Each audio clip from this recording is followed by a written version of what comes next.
考 DSE Speaking 嗰時，一入去見到坐到一班 DGS 啊、南拔啊、喇沙嘅名校生，你係咪即刻諗死啦？今次一定俾人吊打死硬啦！如果你真係咁諗呢，今日就等我一條片鬧醒你，等你重拾信心，發揮你應有嘅實力，攞返你應有嘅分數。第一，人哋英文勁，流利到好似母語咁，哇！啲觀點一套接住一套，好鬼勁。關你咩事啊？你要記住嘅係 DSE Speaking 從來都唔係辯論比賽，考評局亦都唔會按照小組排名嚟打分嘅。即係咩？即係佢講得更好，都唔會搶走你應該得到嘅分數。而你失分低分嘅原因只係得一個，就係因為你冇做好你考生應有嘅角色，冇喺拎分嘅評分 rubrics 入邊攞到本來屬於你嘅分數。嗰啲評分標準係咩？今日我同你直接拆解。第一 ，pronunciation and delivery， 音語表達。人哋講到好似 native 咁又如何啊？完全唔關你事㗎，你只要記住做好兩樣嘢。第一，音要清晰夠大聲，令到你個考官聽得到、聽得明。第二，你講嘢嘅語調要自然，表達要流暢，好似你平時講嘢咁。所以咧間中咧有少少棘啦，有少少 grammar 錯咧，都完全可以接受理解嘅。只要唔影響理解，我哋都照單全收。做到呢樣嘢，你贏咗大半㗎啦。第二 language resources 即係語言資源，即係詞彙啊、用法啊、句法咁樣。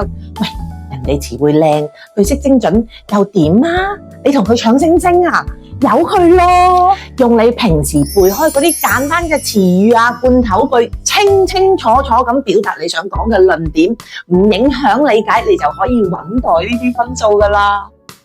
第三係 ideas and organization， 即係觀點與組織，核心重點好簡單，只要你觀點清晰、有思路、唔離題，咁你就贏咗一半㗎啦。就算你啲觀點已經俾人哋講晒，你都可以話同意，再加上一啲你自己所認識嘅簡單嘅本土例子去延伸，一樣咧可以代翻你應有嘅分數落袋㗎。而第四 communication strategy 即係溝通策略，哇呢個就仲簡單啦，你只需要記住做到第一，禮貌咁爭取發言權，驚插唔到嘴嘅同學咧，記得睇翻我上一條片，我有教過你哋㗎。第二就係簡單咁樣回應人哋嘅觀點，同意都得，淨係加論點都可以㗎。第三，聽唔明嗰陣時咧，就可以禮貌地咧叫人哋解釋翻佢嘅論點。第四咧，亦都係最容易做㗎啦，就係當你自己講得好開心、好順暢嗰陣時咧，都要留意翻大概1分鐘嘅時候咧，就要記得拋翻個波咧俾其他嘅組員引導小組互動，咁樣呢 part 嘅分咧，你就會直接代代平安啦。最後想提提大家嘅就係咧，喺 DSE 嘅 Speaking 入邊咧，從來都唔係一場咧係同名校生 PK 嘅英文比賽，你根本唔需要贏過任何人，你要做嘅咧亦都只有一件事，喺個評分 rubrics 入邊咧就攞翻應該本來就屬於你嘅3分、4分、5分等等。所以喺呢類型嘅考試當中，最緊要對自己有信心，做到最好。你好運！